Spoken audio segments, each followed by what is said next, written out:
সাধারণ সাহাবী নয়, যিনি পয়গম্বরের খাদেম ছিলেন।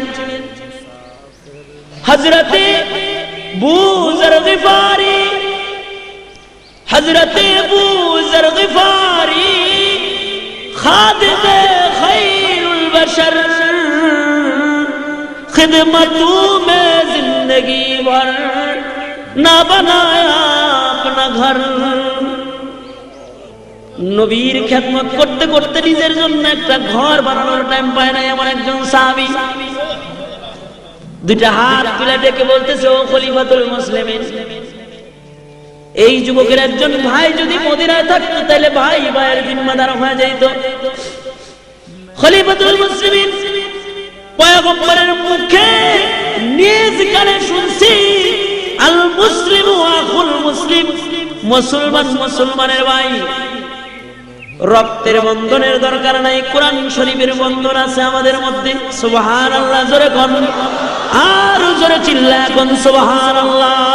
একটা ছোট্ট একটা ঘটনা শুনাই, তারপরে বাকি তরজমাটুকু করে ফেলাম। মদিনাতুল মুনাওয়ারা থেকে 350 মাইল দূরে এক যুবকের বাড়ি। যুবক যাইব মদিনাতুল মুনাওয়ারায়, রওনা দিছে। 350 মাইল মরুভূমির পথ পাড়ি দিতে হবে, পাথর পিচ্ছিল পথ, বন্দুরগিরি পথ, পাহাড়ি অঞ্চল, মরুভূমির রোদ্রের ভিতরে পার হয়ে 350 মাইল পার হইলে তারপরে মদিনা। এত দূরে তার বাড়ি। আগের জামানার রাস্তাঘাট তো খারাপ ছিল, 350 মাইল যাইতে অনেক সময় সপ্তাহ পর সপ্তাহ লেগে যেত। পাহাড়ি এরিয়া, বিশ্রাম নিত, আবার যেত, আবার বিশ্রাম নিত, আবার যেত। মরুভূমি তো রোদ্রের বেলায় চলা যেত না, রাত্রে চলতো, যদ্দূর আগায় রাত্রে আমদানি। আর মরুভূমিতে চললেই ক্লান্ত হয়ে যেত অল্প সময়। এই নওজোয়ান যুবক, এক যুবক 350 মাইল দূর থেকে মদিনায় যাত্রা আরম্ভ করছে। মোটামুটি 150 মাইল চলে গেছে, অর্ধেক রাস্তার বেশি অতিক্রম করছে। প্রায় দিনের বেলায় খুব ক্লান্ত হয়ে গেছে, দিনে সফর করছে। তো মনে মনে একটা খেজুরের বাগান তালাশ করতেছে। যদি খেজুর গাছের ছায়া পাওয়া যায় তাহলে বাগানে নিরাপদে একটু ঘুমাইলাম। সামনে যাই দেখে একটা খেজুরের বাগান, ভিতরে ঢুকে নিজের উটটা খেজুর গাছের গোড়ায় বাঁধা নিজে ছায়ার মধ্যে ঘুমাইছে। ক্লান্ত মানুষ, শুইতে দেরি হয়েছে, ঘুমাইতে আর দেরি হয় না। কিন্তু এই উটটা খেজুর গাছের গোড়ার থেকে ছুটে গেছে, দুর্বল বাঁধানো হয়েছিল, হাঁটাহাঁটি করতেছে। উট এমন জায়গা দিয়ে হাঁটতেছে যে জায়গায় চারা বুনছে, চারা খেজুর গাছের চারা চাষ করতেছে যেখানে, ওইখান দিয়ে উট হাঁটা শুরু করছে। খেজুরের বাগানের মালিক ক্ষিপ্ত হয়ে গেছে। বুড়া মানুষ লাঠি বর দিয়ে হাঁটে।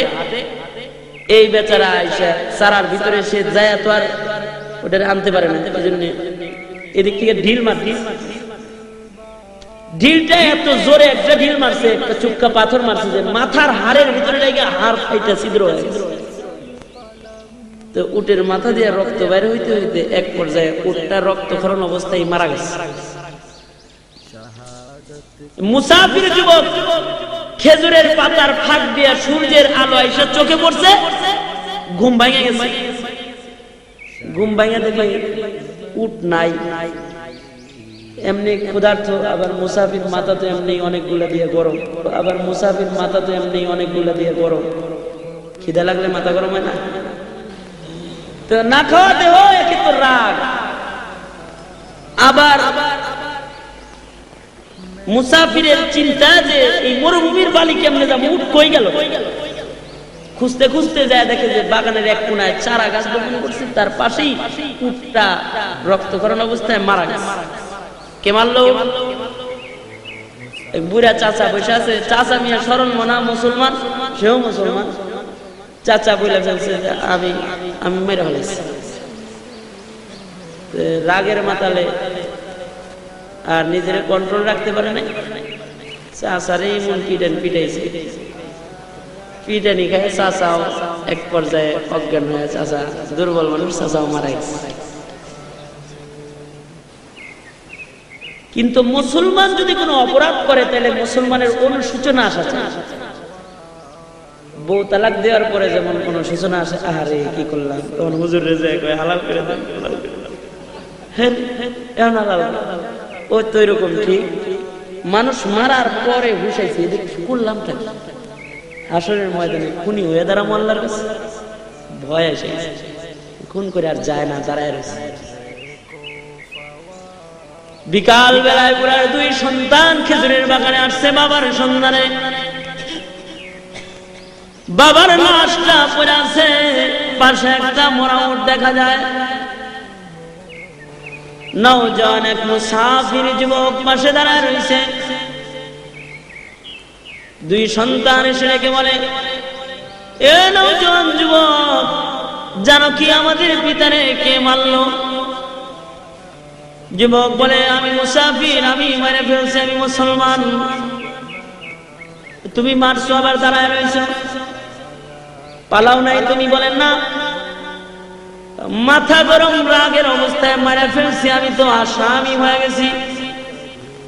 ভাইজান, তোমরাও তো মনে হয় মুসলমান, আমি তোমাদের হাতে ধরা দিয়ে দিলাম, আমি তোমাদের বাবার খুনি আমি।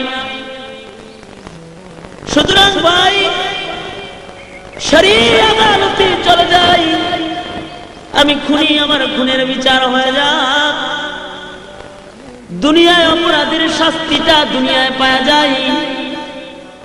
ভাইরে, দুনিয়ার আদালতে এখন যাইবার চাই, এখান থেকে পালায়ন কইরা আল্লাহর দরবারে হাসরের ময়দানে খুনি হিসাবে দাঁড়াতে চাই না।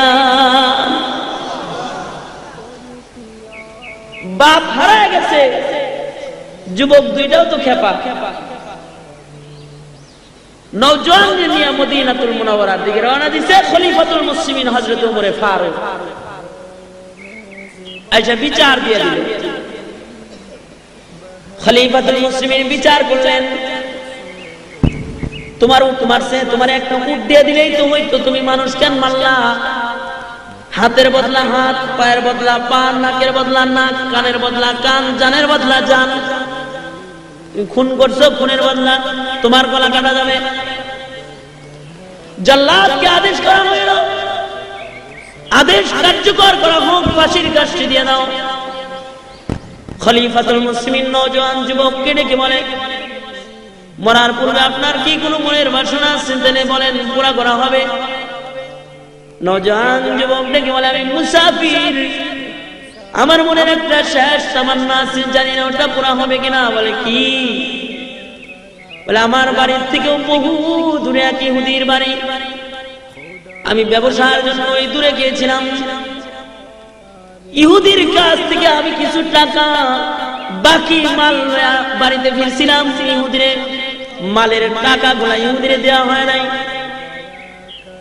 ওই ইহুদির বাড়ি আমার বাড়ির কেউ চিনে না, ইহুদি আমার বাড়ি চিনে না। মুসলমান হিসাবে বিশ্বাস করে আমার মাল সম্পদ বাকি দিছিল। ও খলিফাতুল মুসলিমিন, আমি যদি এই ঋণ পরিশোধ না করি তাইলে ইহুদি সারা জীবন মুসলমানদেরকে খিয়ানতদার বলে গালি দিবে। আমি আমার ভয় পাইতেছি না, আমি মুসলমান জাতির ভবিষ্যতের ভয় পাই। আমি মুসলমান হয়ে যদি ঋণ পরিশোধ না করি তাইলে ইহুদি সারা জনম মুসলমানদেরকে পরের হক নষ্ট করে খায়, এই কথা বলে বলে গালি দিবে। এজন্য আমারে যদি একটু সুযোগ দিতেন, ঋণ পরিশোধ করে আসার কয়েকদিনের ছুটি দিতেন, তাহলে আমি যে একটু ঋণটা পরিশোধ করে আসতাম, তারপরে বিচার হইলে শান্তিতে বলে যেতাম। খলিফাতুল মুসলিমিন বলেন, 2-4 জন মানুষ তোমার সাথে পাঠানো সম্ভব না, কারণ 2-4 জন তোমার বাড়িতে গেলে তোমার আত্মীয় স্বজন তাদেরকে ফেরত পাঠাইবো, এটাও তো গ্যারান্টি নেই। তুমি এক খুনি, আর 10 জনে মিলে আমার 3 লোককে মেরে ফেলাই দিলে, আর 3 খুন জোড়া। আর তোমার সাথে যে এই মুহূর্তে 20-25 জনের কাফেলা পাঠিয়ে দিব, এটাও সম্ভব নয়, কারণ সাহাবায়ে কেরাম এখন যুদ্ধের ময়দানে দলে দলে মুসলমানরা জায়গায় জায়গায় আছে। সুতরাং একটা প্রসেস আছে, তুমি যদি এটা করতে পারো তাহলে তোমার ছুটি পাওয়া যাইতে পারে। সেটা হলো তুমি তোমার পক্ষ থেকে তোমার একজন আত্মীয়রে আমাদের কাছে আমানত রাখো, তুমি যদি না আসো আর ওই দুই যুবক যদি বিচার দাবি করে তাহলে তোমার জায়গায় তোমার আত্মীয়রে জবাই দিও, তুমি যা বিচার করো, ঋণ পরিশোধ করবে। আর যদি তুমি নির্ধারিত সময় চলে আসো তাহলে তোমার আত্মীয়রে ছেড়ে দিলাম, তোমার বিচার করে তোমার ছেড়ে দিলাম। কথাটা যুক্তিসঙ্গত। নওজোয়ান যুবক দেখে বলে, খলিফাতুল মুসলিমিন, আমি একজন অপরিচিত যুবক মদিনার, এই মদিনায় আমার কোনো ভাই নাই, এই মদিনায় আমার মা বাবা আত্মীয় স্বজন কেউ নাই। ও খলিফাতুল মুসলিমিন, আমার বাপ যদি মদিনায় থাকতেন তাহলে আমার বাবা আমার জিম্মাদার হইতেন, আমার মা যদি মদিনায় থাকতেন তাহলে আমার মা আমার জিম্মাদার হইতেন। মদিনায় যদি আমার একটা জোরের ভাই থাকতো, জোরের ভাই চাইতো না আমি ভাই ঋণ রাইখা কবরে যায়, আমার ভাই আমার জিম্মাদার হইতো। আমার কোন আত্মীয় স্বজন মদিনায় নাই, সুতরাং আমার কোন জিম্মাদারও আমি পাবো না তালাশ করে, তাহলে আমার মৃত্যুদণ্ড কার্যকর করে ফেলান। খলিফাতুল মুসলিমিন আদেশ করলেন, কার্যকর করো। ঠিক এমন সময় পয়গম্বরের একজন সাহাবী দুইটা হাত তুলে ডেকে বলে, থামুন ও খলিফাতুল মুসলিমিন, আমি আমার এই ভাইয়ের জিম্মাদার হয়ে গেলাম, আমার ভাইকে ছুটি দিয়ে দেন ঋণ পরিশোধ করার জন্য। যিনি হাত তুলেছেন তার নাম হযরত আবু যার গিফারি রাদিয়াল্লাহু তাআলা আনহু। সাধারণ সাহাবী নয়, যিনি পয়গম্বরের খাদেম ছিলেন। হযরত আবু যার গিফারি, হযরত আবু যার গিফারি খাদেমে খায়রুল বশর, खिदमतों में जिंदगी भर ना बनाया अपना घर। নবীর খেদমত করতে করতে নিজের জন্য একটা ঘর বানানোর টাইম পায় না এমন একজন সাহাবী দুইটা হাত তুলে ডেকে বলতেছে, ও খলিফাতুল মুসলিমিন, এই যুবকের একজন ভাই যদি মদিনায় থাকতো তাহলে ভাই ভাইয়ের জিম্মাদার হয়ে যাইত। খলিফাতুল মুসলিমিন পয়গম্বরের মুখে নিজ কানে শুনছি, আল মুসলিমু আখুল মুসলিম, মুসলমান মুসলমানের ভাই, রক্তের বন্ধনের দরকার নাই, কোরআন শরীফের বন্ধন আছে আমাদের মধ্যে। সুবহানাল্লাহ জোরে কোন, আর জোরে চিল্লা কোন সুবহানাল্লাহ। আমি আমার ভাইয়ের জিম্মাদার, আমার ভাইয়ের ঋণ পরিশোধের জন্য ছুটি দিয়ে দেন, আমি জিম্মাদার হয়ে রয়ে গেলাম। খলিফাতুল মুসলিমিন নতুন করে বিচার সিদ্ধান্ত লিখলেন, আবার নতুন করে, যাও যুবক, তোমার 1 মাসের ছুটি দিলাম। আরবি মাসের প্রথম শুক্রবারে জুমার নামাজের আযানের পূর্বে তুমি মদিনায় প্রবেশ করবা। যদি তুমি মদিনায় জুমার নামাজের পরেও না আসো তাহলে তোমার জায়গায় তোমার জিম্মাদার ভাই আবু যার গিফারির মৃত্যুদণ্ড প্রদান করা হবে।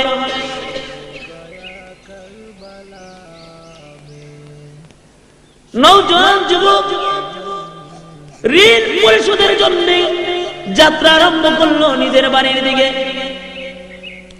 খলিফাতুল মুসলিমিন পিতার হত্যার দাবিতে বাদী পক্ষ যে দুইজন, তাদের নায়িকা বললেন, আপনারাও চলে যান। আরবি মাসের প্রথম শুক্রবারে জুমার নামাজ মদিনার পয়গম্বরের মসজিদে আপনারা পড়বেন। জুমার নামাজের পরে নওজোয়ান যুবক যদি ফেরত না আসে তাহলে আবু যারের গলা কাটা হইল, আপনাদের বিচার আপনাদেরকে দেওয়া হবে। নওজোয়ান যুবক বাড়িতে চলে গেছে, বাড়িতে যা ঋণ পরিশোধ করার জন্য ইহুদির কাছে গেছে। ঋণ পরিশোধ করে নওজোয়ান যুবক বাড়িতে আইসা সুন্দর সুন্দর জামা কাপড় গুলা পরিধান করছে, দ্রুতগামী একটা ঘোড়ারে সুন্দর করে সাজাইছে, সজ্জিত হয়ে আতর গোলাপ মাইকা মার কাছে যা বলে, মা গো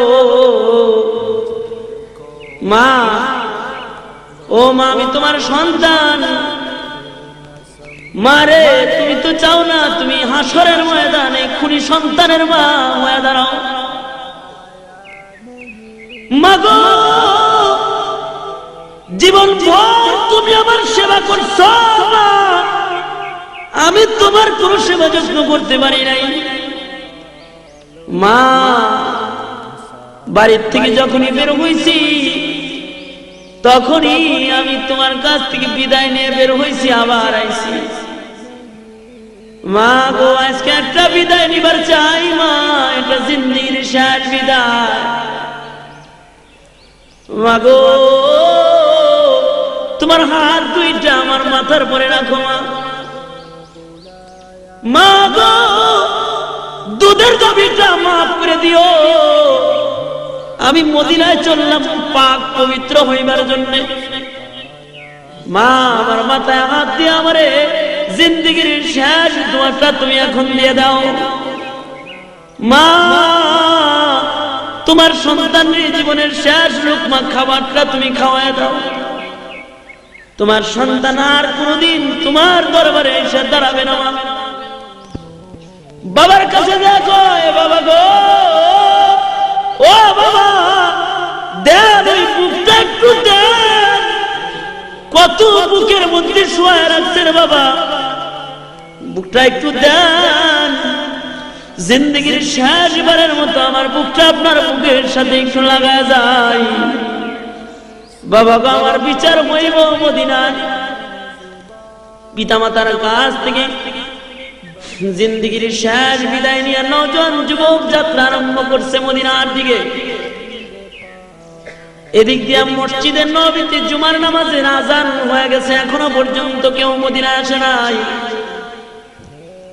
খলিফাতুল মুসলিমিন হযরত ওমর পত্রবাহক পাঠিয়ে দিয়েছেন আবু যর গিফারির বাড়িতে।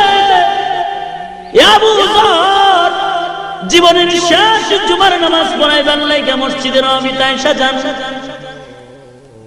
আপনার জিন্দেগীর শেষ জুমা আজকে মদিনায় হইতে পারে। আপনার ভাই যদি ফেরত না আসে, তাহলে আপনার ভাইয়ের জায়গায় আপনার মৃত্যুদণ্ড প্রদান করা হবে। হযরত আবু যর গিফারি জিন্দেগীর শেষ জুমার নামাজের প্রস্তুতি নিয়ে মদিনায় পয়গম্বরের মসজিদে হাজির হয়ে গেছে। খলিফাতুল মুসলিমিন জুমার নামাজের ইমামতি করেছেন, সালাম ফিরাইছেন, আসসালামু আলাইকুম ওয়া রাহমাতুল্লাহ, আসসালামু আলাইকুম ওয়া রাহমাতুল্লাহ। নামাজ শেষ হয়ে গেছে। পর্যায়ক্রমে খলিফাতুল মুসলিমিন বিচারকের আসনে বসছেন। 9 জন, 2 যুবক, 2 ভাই এসে বাবার হত্যার মামলা বিচার দাবি করছেন। খলিফাতুল মুসলিমিন আদেশ প্রয়োগ করলেন, জল্লাদ রে, খলিফার চোখ দিয়া ঝর্ণার মতো পানির ফোঁটা গড়ায় গড়ায় পড়তেছে। একটা নির্দোষ মানুষকে একজন দোষী মানুষের জায়গায় মৃত্যুদণ্ডের আদেশ বলা হইল। জল্লাদ আবু যর গিফারিকে মৃত্যুদণ্ড প্রদান করা হোক। এ শব্দটা মদিনার মুসলমানদের কানে পৌঁছার সাথে সাথে পুরো মদিনায় কান্নার রোল পড়ে গেছে। কারণ এতেও স্বাভাবিক একজন কোন সাহাবী নয়, বড় দামি সাহাবী। আবু যর গিফারি এমন একজন সাহাবী, হযরত জিবরাইল আলাইহিস সালাতু ওয়াস সালাম আপনার আমার নবীর কাছে আসছে। আয়েশা বলে, পয়গম্বর, ওই যে চাদর মুড়া দিয়ে হাইটা যায় আপনার সাহাবী আবু যর। নবী বলেন, জিবরাইল আমার সাহাবী আবু যর আপনি কেমন করে চিনেন? জিবরাইল বলে, পয়গম্বর গো, আপনার সাহাবী আবু যর শুধুই মাত্র আমি জিবরাইল চিনি তা নয়, আকাশে আল্লাহর যত ফেরেশতারা আছে, আসমানের সকল ফেরেশতারা আপনার সাহাবী আবু যর চিনে। দুইটা কারণে আকাশের ফেরেশতারা আবু যর গিফারীরে চিনে, দুই কারণে। এক নাম্বার লিসিগারি আলা নাফসিহি, নিজের নিজে খুব ছোট